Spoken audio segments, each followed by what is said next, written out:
안녕하세요. 인생의 마지막 영어회화 서바이벌러스에서 강의를 맡고 있는 톤이라고 합니다. 여러분 만나 뵙게 돼서 반갑습니다. 여러분 환영해 주셔서 진심으로 감사드리고요. 이제 자세한 소개는 컨버세이션 첫 번째 시간에 해드릴게요. 자, 오늘은 오리엔테이션을 해드릴 건데요. 이 오리엔테이션은 세 파트로 나눠져 있어요. 그 중에서 첫 번째 파트, 바로 영어 회화에 대한 본질에 대해서 말씀드릴 건데요. 시작하기 전에 여러분들께 질문 하나 할게요.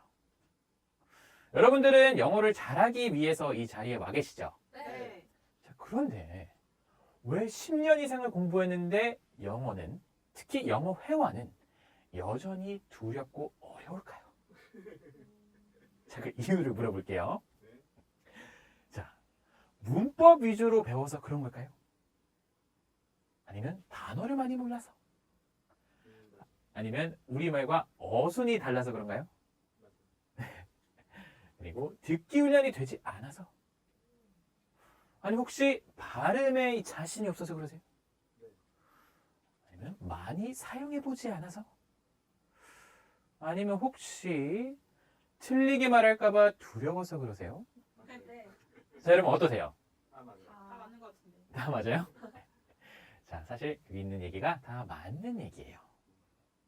자, 그런데요, 사실 다 틀린 얘기예요. 자, 여러분들이 영어를 두려워하는 진짜 본질적인 이유는요, 바로 재미가 없어서 그래요. 자, 재미가 없다는 건요, 우리가 입력을 했는데 저장되지 않고 또 재생이 안 되는 거거든요. 즉, 기억이 되어 있지 않은 거예요.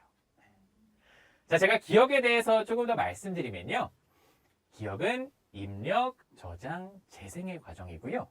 좀 더 풀어서 얘기하면 입력한 것이 어떤 형태로 이렇게 저장되어 있다가 재생되는 현상이에요. 자, 그게 바로 기억인데, 이 기억은 여러 단계가 있어요. 자, 그 중에서 sensory memory라고 하는 임시 기억 단계, 그리고 short-term memory라고 하는 단기 기억 단계, 그리고 long-term memory라고 하는 장기 기억 단계가 있어요. 자, 근데 영어를 잘하기 위해서는 바로 이 장기 기억 단계에 저장을 해야 되는데요. 그렇게 하기 위해서는 아주 힘들었거나 아주 즐거운 경험을 해야 돼요.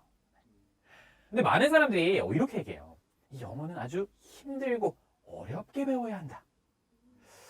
근데 저는 그 말에 쉽게 동의하지 못할 것 같아요. 왜냐하면 이제 힘든 일들을 이제 오래 기억하시는 분들도 있잖아요.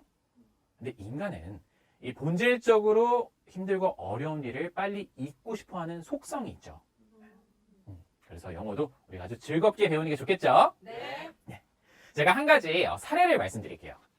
제가 예전에 호주를 쫙 여행하고 이 뉴질랜드를 캠핑카로 여행한 적이 있어요. 근데 여러분, 뉴질랜드가 북섬 그리고 남섬으로 나눠져 있다는 거 다들 아시죠? 자, 여기서 고개만 끄덕이시면 돼요. 네. 근데 제가 북섬을 여행하다가 아주 예쁜 여자분을 만난 거예요. 그래서 그분이랑 얘기를 나누는데, 제가 이제 북섬을 여행하고 남섬으로 갈 거다라고 했더니 그분이 재밌겠다고, 자기도 같이 가자, 이렇게 얘기하시는 거예요. 그래서 제가 그냥 친구처럼 쿨하게 같이 가자 이렇게 얘기를 했어요. 자, 그래서 우리는 북섬의 남쪽에 있는 웰링턴이라는 도시에서 만나기로 했는데요. 여러분, 웰링턴에서는 아주 큰 배에 이런 차들을 싣고 남섬으로 쫙 내려가요. 그런데 당일날 아침에 그 여자분이 급한 일이 생겨서 못 오겠다 라고 얘기를 하는 거예요. 아쉽지만 할 수 없죠. 자, 그래서 저도 이제 일단 가야 되니까 이 배에 타기 위해서는 긴 줄이 있어요. 이제 저도 거기 들어가려고 이제 차 안에서 대기하고 있는데, 이 앞에서 차량이랑 인원이 맞는지 확인하시는 분이 있어요. 근데 그분이 이제 하나하나 이렇게 확인을 하는데, 여러분, 저는 지금 어떤 상황이에요? 혼자예요. 그렇죠. 저는 원래 차량 한 대, 사람 2명을 했는데 지금 저 혼자잖아요. 그래서 어떻게 얘기를 해야 될까? 이렇게 기다리고 있는데 이제 제 차례가 오는 거예요. 근데 그때 저는 그분이 이렇게 얘기하실 줄 알았어요. Are you alone? 너 혼자야? 라고 얘기하거나, 아니면 Why did you come alone? 야, 너 2명으로 예약했는데 왜 혼자 왔어? 라고 하실 줄 알고 그 대답을 이렇게 준비하고 있었거든요. 근데 이제 딱 제 차례가 됐을 때 그 그분이 차 안을 싹 보더니 뭐라고 얘기했는지 아세요? 글쎄요. 아니요. 이렇게 얘기하셨어요. 웃으면서 She's not coming? 야, 그녀는 안 오는 거야? 라고 하시는 거예요.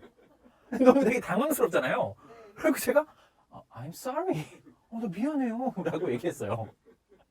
근데 제가 그때 이 상황이 너무 웃겨가지고 이 She's not coming이라는 표현을 지금까지도 기억하고 있거든요. 네. 여러분 같이 따라해 볼게요. She's not coming. She's not coming. She's not coming. She's not coming. 여러분도 아마 이 표현을 평생 기억하실 거예요. 근데 제가 이 말씀을 왜 드렸냐? 여러분 영어는 사실 이렇게 여행을 통해서 생생하게 배우는 게 제일 좋아요. 근데 우리가 학교도 있고 뭐 이제 직장도 다녀야 되기 때문에 계속 여행을 갈 수가 없잖아요. 네. 그래서 제가 가장 좋은 방법을 알려드릴게요. 자, 제가 기억에 대한 얘기를 좀 더 해드릴 텐데요. 자, 인간에게는 서술 기억과 절차 기억이 있어요. 자, 우선 서술 기억은 약속 시간, 수학 공식, 영어 단어와 같은 의미를 기억하는 거예요. 자, 그리고 절차 기억은 수영이나 자전거와 같은 운동을 기억하는 거거든요. 그리고 우리가 수영이나 자전거 처음에 배울 때 어렵죠? 네. 근데 쭉 하다 보면 어떻게 오랜만에 해도 쉽게 하잖아요. 네. 영어 회화도 마찬가지예요. 네. 자, 그래서 영어 회화를 잘하기 위해서는 이 서술 기억을 절차 기억으로 옮겨야 되는데, 자, 그렇게 하기 위해서는 우리가 반복을 해야 돼요. 여러분, 반복하는 게 쉽나요? 아니요. 아니, 우리 살 빼려고 헬스장 가서 3일 가고 안 가잖아요.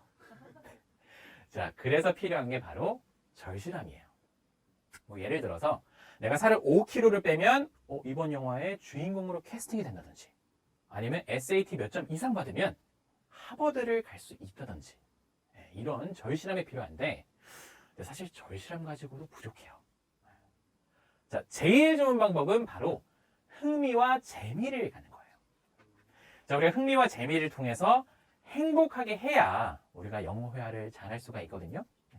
자, 여러분 동의하시나요? 네. 자, 그래서 많은 언어학자들이 practice in happy situations, 행복한 상황에서 연습해라 라고 얘기해요. 근데 사람이 언제 행복함을 느끼냐면요, 우선 travel, 우리가 여행할 때 너무 행복하죠. 네. 그리고 love, 누군가를 사랑할 때. 자, 여러분 우리 이런 얘기 있죠. 어느 나라의 언어를 제대로 배우기 위해서는 그 나라 사람을 사귀거나 사랑해라 라고 하잖아요. 네.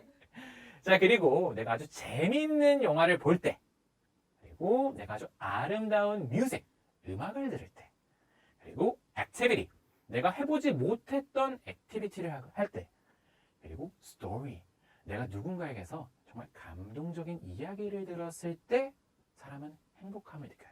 네. 그리고 이런 상황 안에서 우리가 영어를 익혀야 되는데요. 많은 사람들이 이런 얘기를 해요. 영어는 뇌에 기억시켜야 된다. 네. 여러분, 뇌에 기억시키는 건요, 이 아마추어들이 하는 거고요. 이 진짜 프로는 마음 깊이 기억시켜야 돼요. 아시겠죠? 네. 자, 제가 한 가지 사례를 더 말씀드릴게요. 제가 예전에 코스타리카를 여행한 적이 있는데 이 작은 공항에 딱 도착을 했어요. 근데 이제 공항 도착해서 나가는데 포스터가 하나 있는 거예요.